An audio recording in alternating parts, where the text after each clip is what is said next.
Lecture number 162 صلح حدیبیہ کا ہم بیان کر رہے ہیں۔ آج ہم حضرت عثمان غنی رضی اللہ تعالی عنہ کا سفیر بن کر جانا اور مشرکین کا آپ پر حملہ کرنا اور آپ صلی اللہ علیہ وآلہ وسلم کا ان کو چھوڑ دینا، اس بات کو ہم بیان جو ہے وہ کریں گے۔ نبی علیہ السلام نے سفارتی سلسلہ جاری رکھا تو آپ نے نا حضرت عمر رضی اللہ تعالی عنہ کو بلایا اور فرمایا کہ میں آپ کو بطور سفیر مکہ کی طرف بھیجنا چاہتا ہوں۔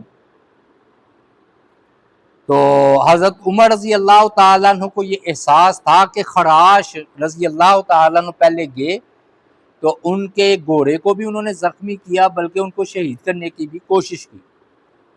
تو انہوں نے عرض کیا اللہ کے رسول صلی اللہ علیہ وآلہ وسلم، میرے دل میں مشرکین مکہ کے جو جذبات ہیں نفرت کے، وہ جانتے ہیں کہ میں ایک سخت آدمی ہوں اور کفار کے حوالے سے میرے دل میں کوئی نرمی نہیں، اور یہ ہے کہ مکہ میں کوئی ایسا بندہ نہیں جو پریشانی کے وقت میرے کام آ سکے، بلکہ مجھے یہ خوف ہے کہ میں اگر جاؤں گا تو وہ مجھے نقصان پہنچائیں گے، اور بنو عدی کا کوئی فرد ایسا نہیں جو میرے کام آ سکے، میرا قبیلہ میرے کام آ سکے۔ تو میرا ایک مشورہ ہے کہ آپ نا حضرت عثمان غنی رضی اللہ تعالی عنہ کو سفیر بنا کر بھیجیے، اور ادھر ان کا خاندان بھی بنو امیہ موجود ہے اور ان کے ساتھ ان کے تعلقات بھی اچھے ہیں۔ نبی علیہ السلام کو حضرت عمر کا یہ مشورہ اچھا لگا، تجویز پسند آئی۔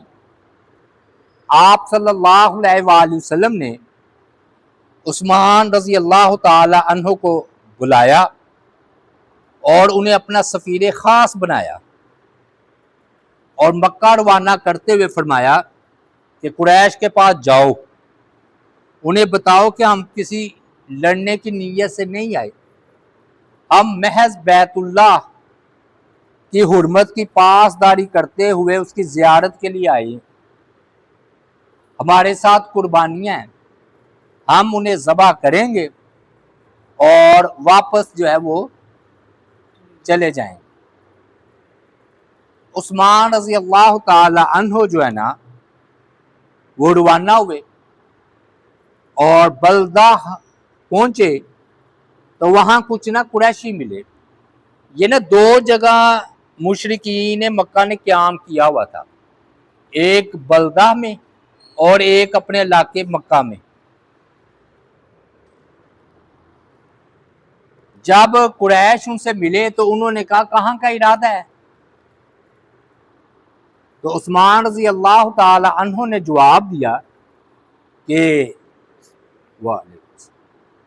عثمان غنی رضی اللہ تعالیٰ نے جواب دیا کہ مجھے نا نبی علیہ السلام نے آپ کی طرف بھیجا ہے پیغام دے کر۔ پہلی بات، 3 باتیں انہوں نے کی ان سے۔ پہلی بات کہ بھی اسلام قبول کر لو، میں تمہیں اسلام کی دعوت دیتا ہوں، تم سب اللہ کے دین میں داخل ہو جاؤ۔ اللہ تعالیٰ اپنے دین اور نبی علیہ السلام کو غالب کرنے والا ہے۔ دوسری بات، تم لڑائی کے ارادے سے باز آ جاؤ، یہ کام دوسروں کو کرنے دو۔ نبی علیہ السلام کی عرب سے لڑائی ہوگی نا جنگ، اگر عرب والے ان پر آپ پر غالب آ گئے تو تمہارا مقصد پورا ہو جائے گا، اور اگر محمد صلی اللہ علیہ وآلہ وسلم نے غلبہ پا لیا تو تمہیں اختیار ہوگا کہ چاہو تو اسلام قبول کر لو اور چاہو تو پھر جنگ کر لینا۔ اور تیسری بات یہ ہے کہ نبی علیہ السلام لڑائی کے لیے نہیں آئے، عمرہ کریں گے اور وہ جو ہے نا قربانیاں بھی کریں گے اور خاموشی سے واپس لوٹ جائیں گے۔ عثمان غنی رضی اللہ تعالیٰ عنہ کی یہ باتیں سن کر قریش نے کہا ہم تمہاری باتیں سن چکے ہیں، مگر یاد رکھو ایسا کبھی نہیں ہوگا کہ محمد صلی اللہ علیہ وآلہ وسلم بزور طاقت ہمارے ہاں کبھی نہیں آ سکیں گے۔ اپنے ساتھی کے پاس واپس جاؤ اور انہیں بتاؤ کہ وہ ہم تک کبھی پہنچ نہیں پائیں گے، یعنی کہ ہم ان کو مکہ میں داخل نہیں ہونے دیں گے۔ اب نہ پناہ دینے کا رواج تھا نا، تو ایک کافر تھا، اس کا نام تھا ابان بن سعید، ابان بن سعید۔ اس نے آگے بڑھ کر عثمان رضی اللہ تعالیٰ عنہ کو مرحبا کہا، خوش آمدید کہا، اور انہیں اپنی پناہ میں لے لیا، اور ایک کی پناہ سب کی پناہ ہوتی تھی، اور کہا کہ جو آپ کام کرنا چاہتے ہیں بھرپور طریقے سے یہ اپنا کام سر انجام دیں۔ پھر وہ اپنے گھوڑے سے اترا، اس پر زین کس کر عثمان غنی کو اپنے پیچھے بٹھا لیا، اتنی عزت دی اس نے، اور عثمان کو مکہ لے آیا رضی اللہ تعالیٰ عنہ۔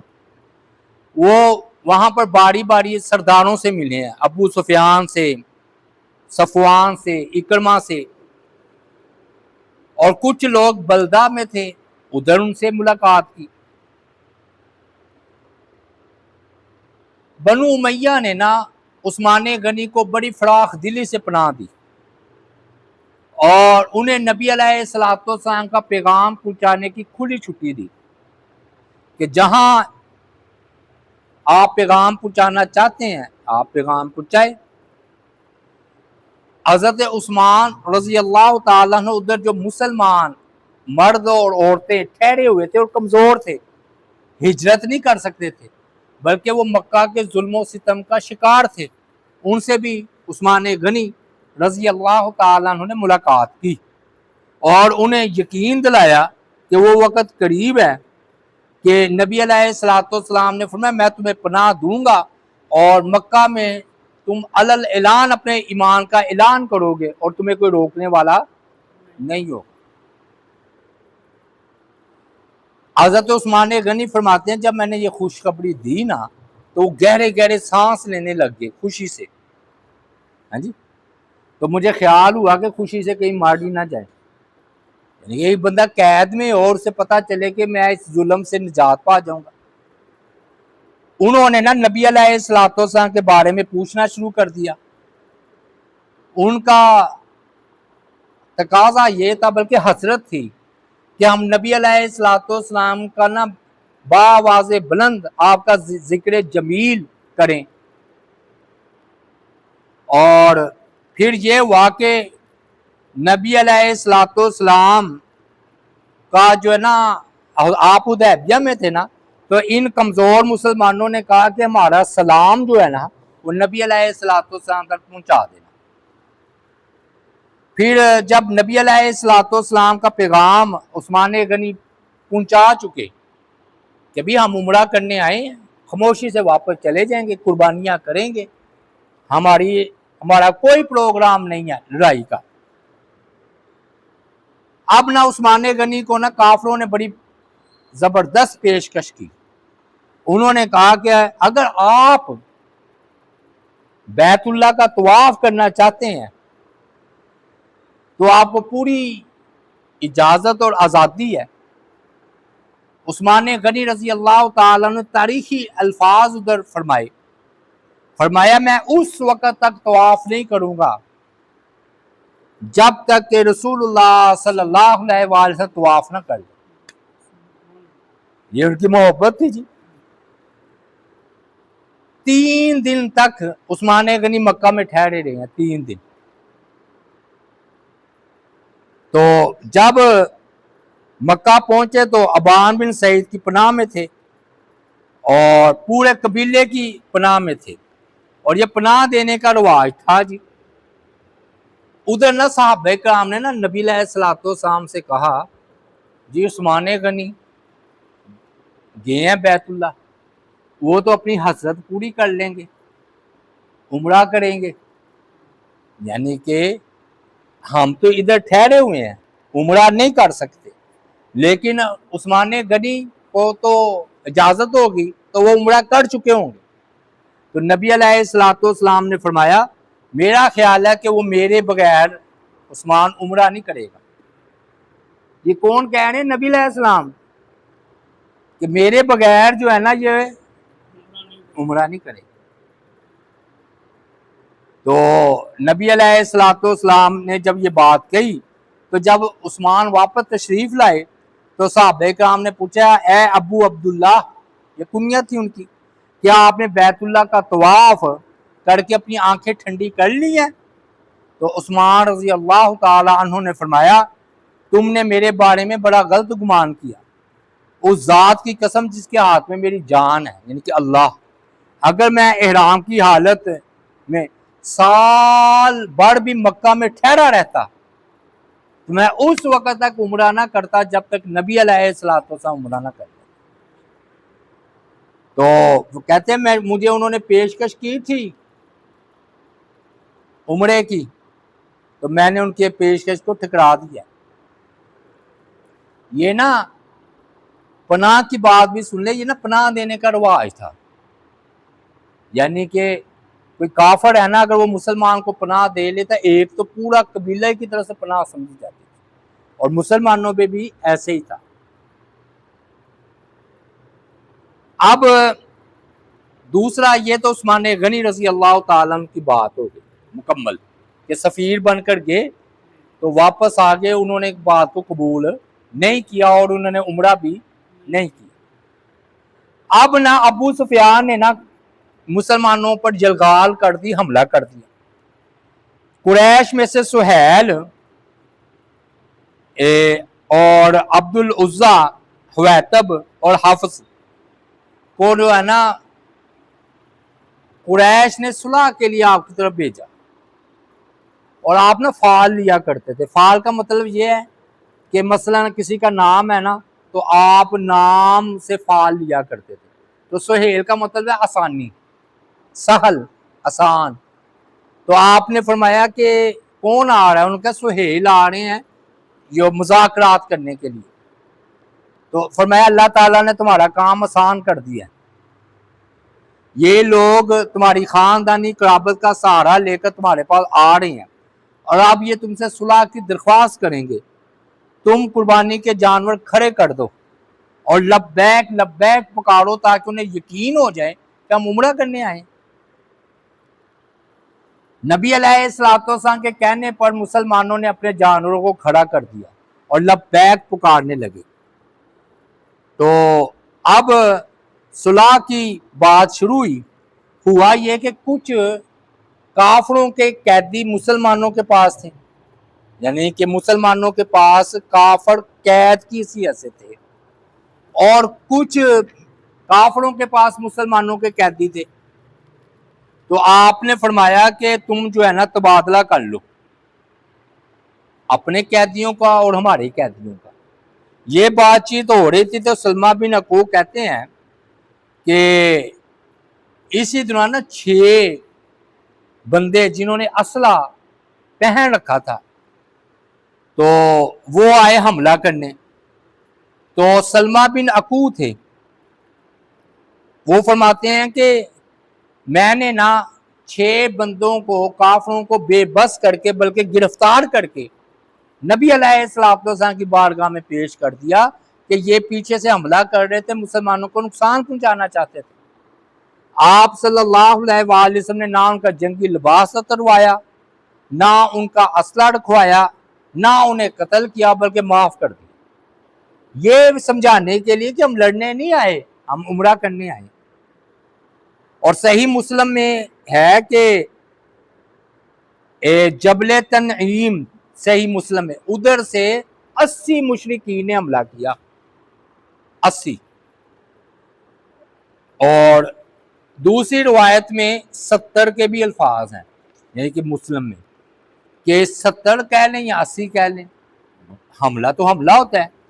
تو لیکن جو وہ ٹولیاں بکھری ہوئی تھی نا حفاظت کے لیے مسلمانوں کی، انہوں نے پھر ان کا حملہ کامیاب نہیں ہونے دیا. واقدی یہ ایک تاریخ دان ہے، انہوں نے تو یہاں تک کہا ہے کہ باقاعدہ جنگ بھی ہوئی ہے.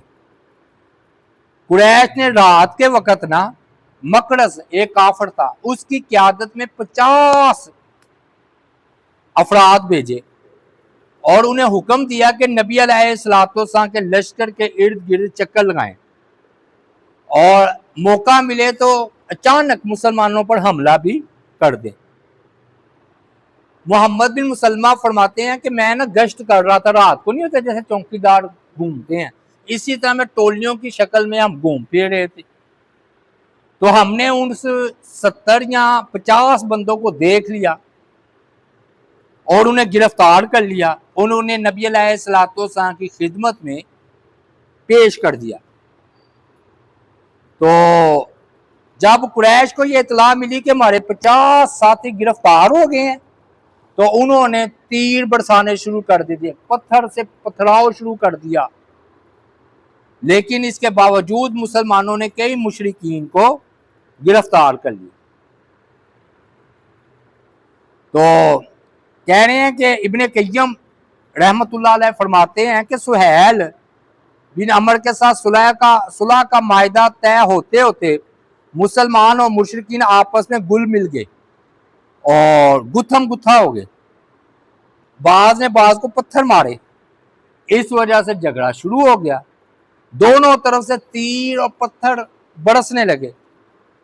دونوں جماعتیں اچانک جھگڑے پر چیخ اٹھی, جنہیں ختم کرنے کے لیے دونوں جانب کے لوگوں نے اس میں شامل افراد کو بطور گروی روک لیا. یعنی کہ جب دونوں نے ایک دوسرے پر حملہ کیا نا تو مشرکین نے کچھ مسلمانوں کو اپنے پاس بطور یرغمال گروی رکھ لیا, مسلمانوں پہ نے بھی رکھ لیا کہ جنگ بند کرو ورنہ ہم اس کو قتل کر دیں گے. انہوں نے کہا جنگ بند کرو ورنہ ہم تمہارے افراد کو قتل کر دیں گے. نبی علیہ السلام نے چشم پوشی فرما کر فرمایا انہیں چھوڑ دو, برائی کا آغاز انہی کی طرف سے ہونا چاہیے. اللہ تعالیٰ نے اس کا ذکر کیا ہے سورہ الفتح میں, وَهُوَ الَّذِي كَفَّ أَيْدِيَهُمْ عَنْكُمْ وَأَيْدِيَكُمْ عَنْهُمْ بِبَطْنِ مَكَّةَ مِنْ بَعْدِ أَنْ أَظْفَرَكُمْ عَلَيْهِمْ وَكَانَ اللَّهُ بِمَا تَعْمَلُونَ بَصِيرًا. یہ آپ یہ تو پڑھ چکے ہوں گے نا سورت, ہے نا, سورہ فتح کی ہے. اور اللہ ہی تو ہے جس نے وادی مکہ میں ان کفار کے ہاتھ تم سے اور تمہارے ہاتھ ان سے روک دیے, اور اس کے کہ اس نے تمہیں اس پر کامیابی دی. اللہ سے خوب دیکھ رہا ہے جو تم عمل کرتے ہو. پھر مسلمانوں نے نا 80 بندے جو گرفتار ہوئے تھے, نبی علیہ السلام نے ان 80 بندوں کو معاف کر دیا اور چھوڑ دیا. سلمہ بن اکو سارا واقعہ انہوں نے اپنے انداز میں بیان کیا ہے.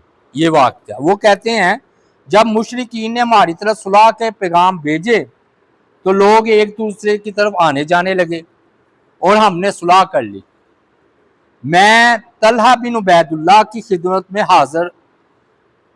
خدمت کرتا تھا, میں ان کی, یہ بھی صحابی تھے, اور ان کے گھوڑے کو پانی پلاتا, ان کی کمر بھی گجاتا پیچھے سے. صحابی تھے نا یہ دونوں, یعنی کہ وہ ہمارے ہاں بھی ایسے ہوتا ہے نا, پکڑ کے کمر گجاتے, اور ان کے ساتھ کھانا بھی کھاتا.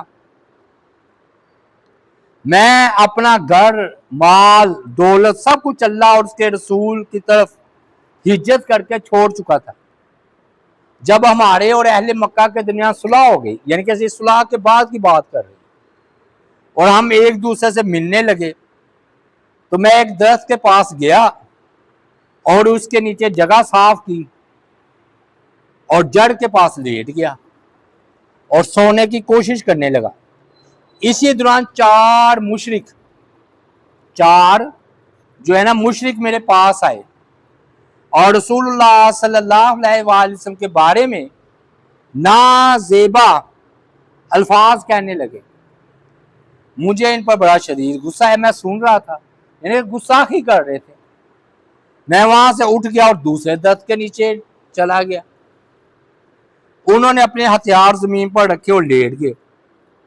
اسی حالت میں کسی نے آواز دی, اے مہاجرو, ابن زوینم ان کو شہید کر دیا گیا. صحابی تھے وہ بھی، کہتے مجھے بڑا غصہ آیا، میں نے اپنی تلوار سونتی اور ان چاروں کو دمکانا شروع کر دیا۔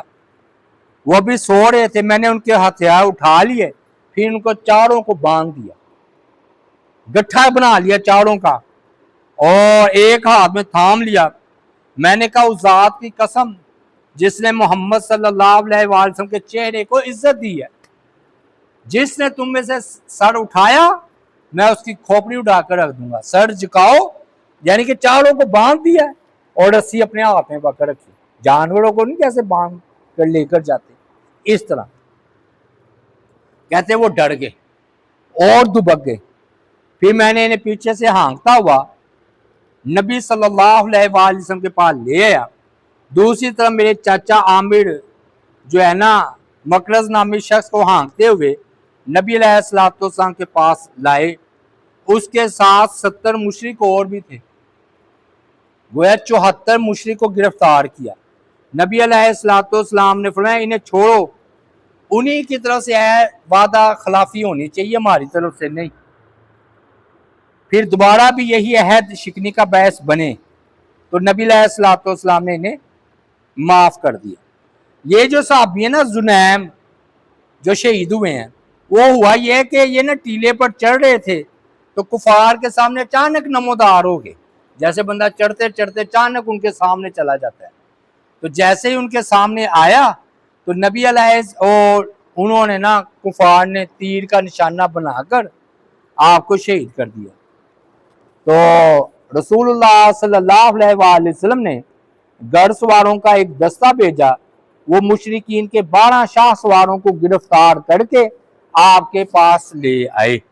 آپ نے فرمایا کیا میں نے تم سے کوئی عہد کیا ہے؟ کیا تمہارا مجھ پر کوئی ذمہ داری ہے؟ کہ نہیں۔ آپ نے پھر ان کو چھوڑ دیا۔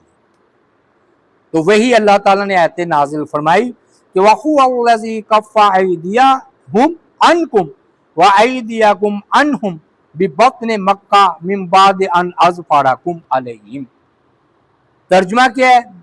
وہی ترجمہ ہے کہ اللہ تعالیٰ نے تمہیں ان سے روک دیا، ان کو تم سے روک دیا حدیبیہ میں، تو اللہ تعالیٰ نے تمہیں اس کے بعد بڑی کامیابی دی۔ بہرحال پھر یہ نا سلمہ بن اکو نے حملہ کیا اور جتنے مسلمان قیدی تھے نا ان کو چھڑا لیا جو مشرکین کے قبضے میں تھے۔ اور پھر اس کے بعد قریش نے نا سہیل حویطب کو صلح کے لیے اپنا نمائندہ بنا کر بھیجا، اور رسول اللہ صلی اللہ علیہ وآلہ وسلم نے حضرت علی کو اپنا نمائندہ مقرر کیا، یعنی کہ اب یہ بیعت رضوان ہونے لگی ہے، یوں سمجھ لیں۔ یہاں آگے چل کر مزید بات چلے گی۔ تو آج ہم نے 2 موضوع بیان کیے ہیں، ایک عثمان غنی کا سفیر بن کر جانا، اور دوسرا جھڑپیں ہوئی ہیں آپس میں حدیبیہ ہی میں، ان کے 70 یا 80 کے قریب انہوں نے حملے کیے، لیکن نبی علیہ السلام نے ان کو آزاد کر دیا، اور ایک صحابی زنیم وہ شہید بھی ہوئے ہیں۔ اللہ تعالیٰ سے دعا ہے اللہ تعالیٰ عمل کی توفیق عطا فرمائے۔ وما علینا الا البلاغ المبین۔